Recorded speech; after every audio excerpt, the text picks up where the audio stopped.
E aí, pessoal?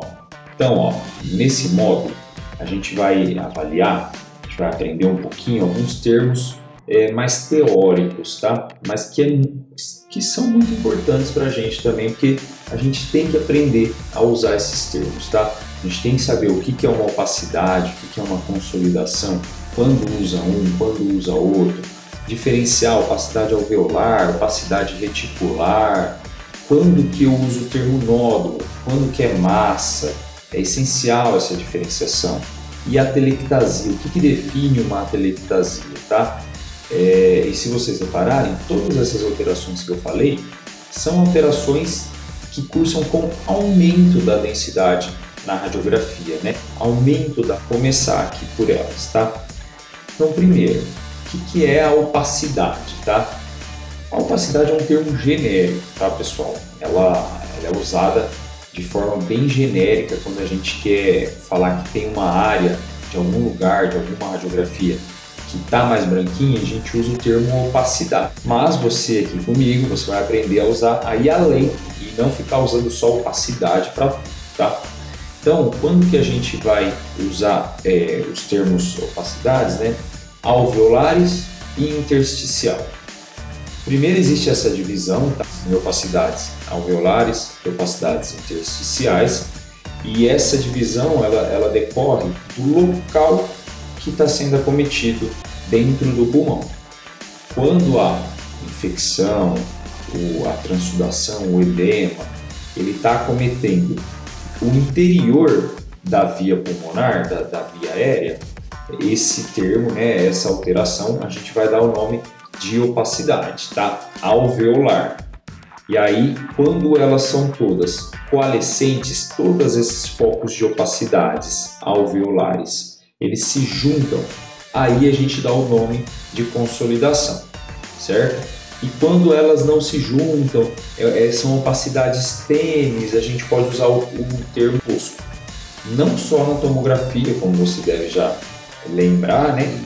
Mas na radiografia a gente também pode usar o termo opacidade em vidro fosco. E aí, quando a alteração ela não está acometendo o interior da via aérea, ela está acometendo o parênquima de sustentação pulmonar. E aí, essa alteração ela vai receber o nome de... E aí, a gente divide aqui essa opacidade intersticial em dois grupos um pouquinho menores, com dois componentes cada um, tá? Então, um grupo que seriam as opacidades, e o grupo que seriam as opacidades nodulares ou miliares, tá? A gente vai ter exemplos aqui de cada uma delas e você vai saber identificar certinho quando encontrar aí no seu pronto de atendimento. Então, conforme eu havia falado, tá? Quando o acometimento ele é no interior da via aérea, nos brônquios, nos alvéolos, aí o termo é opacidade alveolar, tá? E aí, se for todas juntas, consolidação, enfim. Agora, quando o acometido é o tecido de sustentação, o que está ali dando sustentação para a via aérea, que está fora da via aérea, aí são opacidades intersticiais. E para você entender um pouquinho melhor a localização dessas alterações, né? O que é esse interstício? A gente tem que lembrar lá da anatomia básica do parênquima pulmonar. O parênquima pulmonar, a divisão distal dele, a gente chama ela de lóbulo pulmonar secundário, tá? Que é o que está desenhado aqui para vocês. E aí, o tecido de sustentação que está para dentro desse lóbulo pulmonar secundário, a gente chama intralobular, né? E o que está para fora, que está entre os dois lóbulos, é o tecido interlobular. Então, aquelas opacidades que eu falei para vocês lá, que tem as reticulares, tem as miliares, é essa a diferença delas, tá? Agora a gente vai passar um pouquinho cada uma delas para entender um pouquinho melhor isso que eu estou te falando. Aqui, exemplos de opacidades alveolares, tá bom? Quando elas são coalescentes, essas opacidades elas ficam todas juntinhas, elas determinam uma consolidação, certo? Igual a gente está vendo aqui. Agora, quando as opacidades são não tão bem definidas, elas ficam mais esparsas, a gente não consegue fechar como a gente olhava aqui, ó, mais homogêneo, né?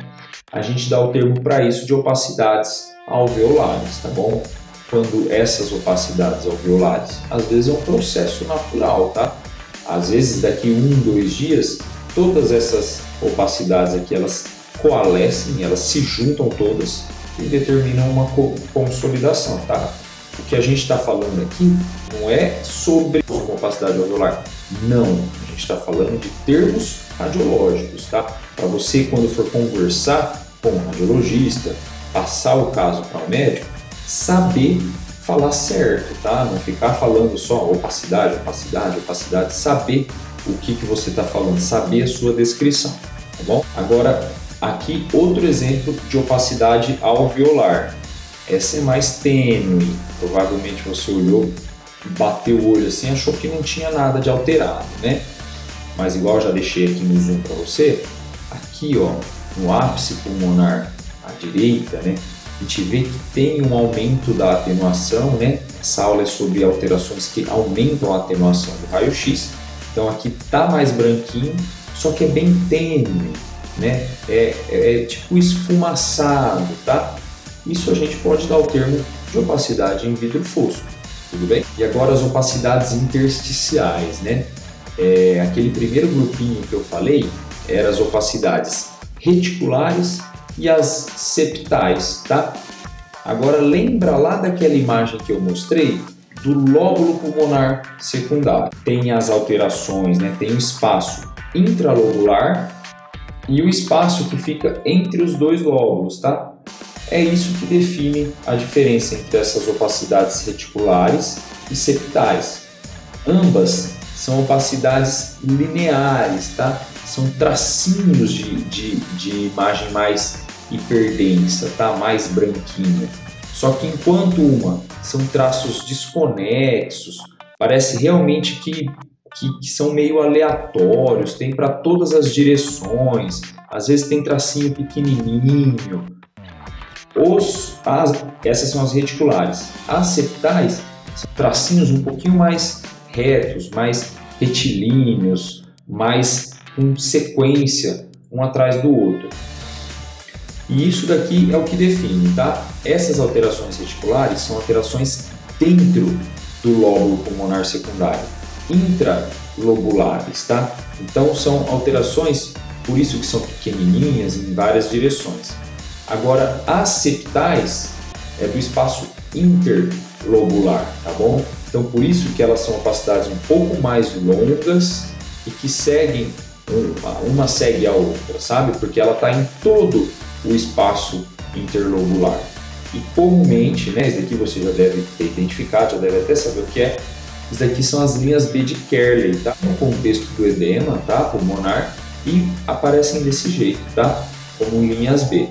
Agora, essas opacidades reticulares, só pensar um pouquinho, elas estão dentro do parênquima, do lóbulo pulmonar, é algo realmente do parênquima pulmonar. Então aqui a gente já começa a pensar em doença fibrosante pulmonar. Agora, principalmente agora, né, quando eu estou gravando esse vídeo, a gente não pode esquecer também da pneumonia viral, tá? A pneumonia viral, ela dá alteração ali também do parênquima intralobular.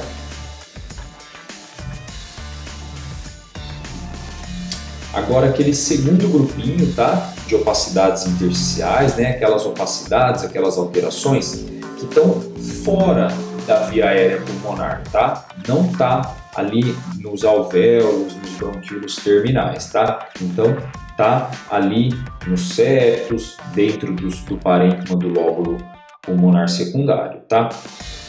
Quando essas alterações, elas não são retilíneas, elas são nodulares, concorda comigo? E aí a gente divide, a gente subclassifica essas alterações que não são retilíneas, que são nodulares, de acordo com o tamanho, tá? Quando é pontiforme, minúscula, a gente dá o nome de miliar. Você provavelmente lembrou na hora da tuberculose miliar, mas existem outras alterações que cursam com uma aparência radiográfica de padrão de distribuição miliar, tá? Que é usualmente algo relacionado à distribuição hematogênica, tá? Então pode ter metástases que se apresentam com padrão miliar e o padrão nodular, tá? Então são aquelas opacidades que não estão dentro do alvéolo e que tem formato nodular, não é retilíneo. Você deve ficar na dúvida e falar, poxa, mas aqui para mim está parecendo opacidade alveolar. Não é fácil, não é? Essa dúvida não é só sua, não. Tem vários casos que os pacientes eles não se apresentam com um padrão só, tá? Então, às vezes a gente descreve opacidades interstício-alveolares, porque ela tem alterações ali nos dois sentidos, tá bom?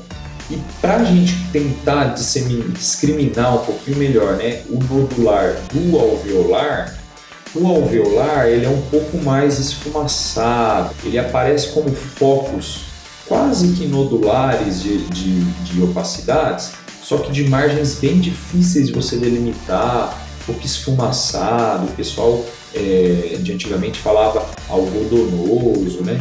Então é algo um pouco mais assim, mais subjetivo, sabe? As opacidades intersticiais nodulares você consegue delimitar muito bem, só um manejo aí, uma diquinha para ver se você aprende como que diferencia isso, tá bom? E agora, tá terminando, né? Vamos falar um pouquinho sobre a diferença de nódulos e massas. Bem simples, pessoal. O que difere um do outro é só o tamanho. Então, você vai encontrar uma alteração mais branca, tá? Um aumento da atenuação. E o nódulo, ele vai medir até 3 centímetros, enquanto a massa, ela mede mais do que 3 centímetros. A massa, ela pode se apresentar como um nódulo, realmente algo ali redondo, circunferencial, grandão, né? Maior do que 3 centímetros, mas também pode ser, ter a sua própria forma, não ser nada tão circunferencial assim, tá bom? E aqui uns exemplos para vocês entenderem um pouquinho melhor. Então, vários nódulos, né, nos 2 pulmões.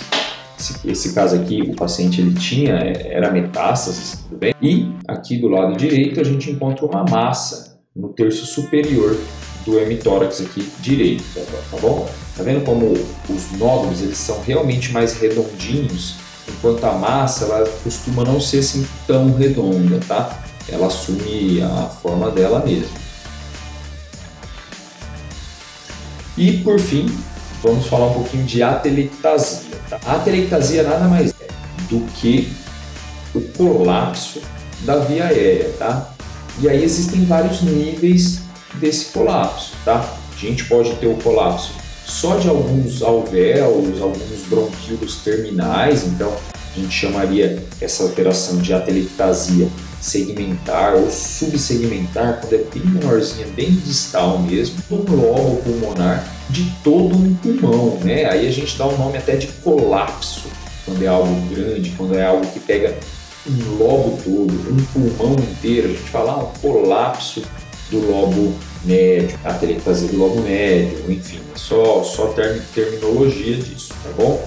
Então a gente vai encontrar, mais uma vez, não esquece que a gente está falando das alterações que aumentam a atenuação da radiografia, tá? Que ficam mais brancas. Então, se você encontrar uma alteração que fica mais branca, em faixa, alongado, horizontalizado, associado à perda volumétrica, né? Porque ali tinha ar dando sustentação para todo aquele parênquima pulmonar. Esse ar foi embora, seja qual for o motivo. Então, na hora que ele vai embora, existe uma perda volumétrica ali, né? Então, repuxa a fissura, dependendo do grau de atelectasia, até o espaço entre as costelas diminui, tá? Então, é isso que a gente tem que procurar na radiografia. Então, aqui, esse paciente era um paciente pós-cirúrgico, tem até um foco de pneumoperitônio aqui, mas era um pós-cirúrgico imediato, paciente acamado. Reparem aqui na base dos 2 pulmões, olha, a gente vê que tem uma alteração com aumento da atenuação, certo? Então na hora você já vai pensar, ó, aumento da atenuação. Mas pode ser pneumonia alveolares, tem as opacidades parenquimatosas, né, intersticiais. Não é nesse sentido. Vamos pensar então, tem uns nódulos, não é nódulo nem massa.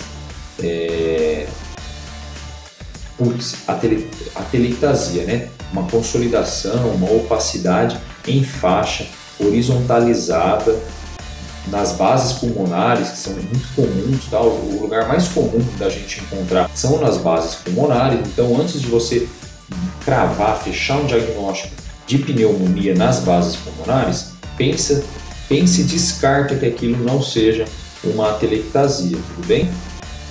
Então, esse aspecto, tá bom? Uma consolidação, uma opacidade alongada, espichada, tá?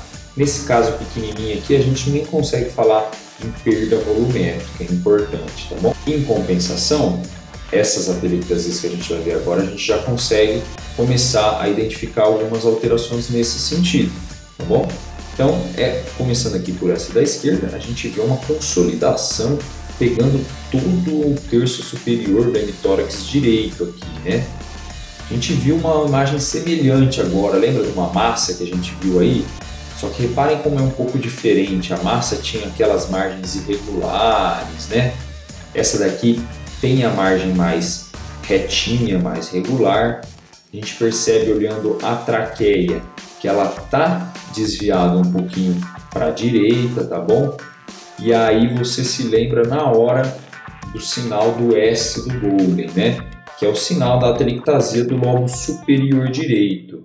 A gente consegue ver toda essa imagem que a borda do pulmão atelectasiado ele fica com esse formato em S, né? Apesar de ser S de Golden, o que tem a ver, né, Vitão? Golden foi só quem descreveu esse achado, tá, pessoal? A letra S não tem nada a ver com o nome Golden, a não ser pelo nome da pessoa, tá bom? Agora, olha essa alteração aqui, essa radiografia do seu lado direito. A gente vê, tem um dreno de tórax aqui, aparentemente tem um pneumoperitônio aqui também, né? Só que a gente vê que o terço inferior pacificado, a gente está vendo uma opacidade aqui, uma consolidação aqui na base desse hemitórax. Além disso, a gente está vendo que o mediastino, que normalmente é mais centralizado, levemente desviado para a esquerda, ele está mais para a direita do que antes, né? Outra coisa, a gente não consegue ver bem a hemicúpula direita. Isso aqui, os achados clássicos da atelectasia de todo o lobo inferior direito, tá bom? A gente vê, tem a perda volumétrica, tem a alteração da densidade pulmonar ali na topografia do lobo inferior direito. Tá bom? Essa daqui é mais tênue, tá, pessoal? E aqui a importância da gente ter sempre radiografias em 2 planos ortogonais, tá bom? Nessa radiografia aqui em PA, você consegue identificar que tem uma opacidade, uma consolidação aqui na base do hemitórax direito, né? Aí você fala, nossa, isso aqui então é uma pneumonia, né? O paciente está com tosse, ele não está com febre, mas uma mancha branca no pulmão é pneumonia, né? Isso você fazia antes dessa aula, tá? Você, esperto que é, pediu a radiografia em perfil também e identificou essa área de heterogeneidade, né, sob a sombra cardíaca em faixa, mais uma vez, tá? Então, isso daqui, achado clássico, típico de pneumonia do lobo médio, tá? O lobo médio está todo colapsado aqui. Percebam que até a margem cardíaca aqui está um pouquinho borrado, né? Porque o lobo médio ele tem ali contato com a margem cardíaca à direita, né? Inclusive o nome desse borramento dessa margem aqui chama sinal da silhueta. Na incidência em perfil a gente consegue ver essa consolidação em faixa e já crava a atelectasia do lobo médio. Agora, outro achado muito tênue, e você, como é esperto, também pediu a incidência em perfil e pôde identificar essa alteração. Na incidência em AP e PA, na verdade, né, o que a gente encontra aqui é talvez uma simetria de densidades entre os pulmões, certo? Parece que o pulmão esquerdo ele está um pouquinho mais branco, mais mais radiopaco do que o pulmão direito. A gente vê elevação da hemicúpula diafragmática esquerda, não é normal, né? O mais normal que a gente encontra, o mais comum, é a hemicúpula direita ser mais alta que a esquerda, não é normal a esquerda ser mais alta. E aí na incidência em perfil, você faz toda a sua propedêutica, faz a avaliação e identifica que aqui, ó, no terço superior, a gente vê esse aumento de densidade linear, alongado, né? E aí na hora você pensa, isso daqui é uma atelectasia do lobo superior esquerdo, tá bom? E, por fim, a atelectasia do lobo inferior esquerdo, tá? Ela também às vezes passa muito batido, pessoal, porque ela fica escondida atrás do coração. Tá vendo aqui? Parece uma vela de barco aqui. Isso é a atelectasia do lobo inferior esquerdo, tá? Quando a gente for avaliar a sombra cardíaca, ela tem que ser homogênea. A gente consegue ver o parênquima pulmonar atrás, a gente consegue identificar os vasos pulmonares lá atrás, tá bom? Quando a gente encontra esse aspecto de consolidação, né, de aumento da densidade retrocardíaca, linear, alongada, a gente na hora tem que pensar em atelectasia do lobo inferior esquerdo, tá bom?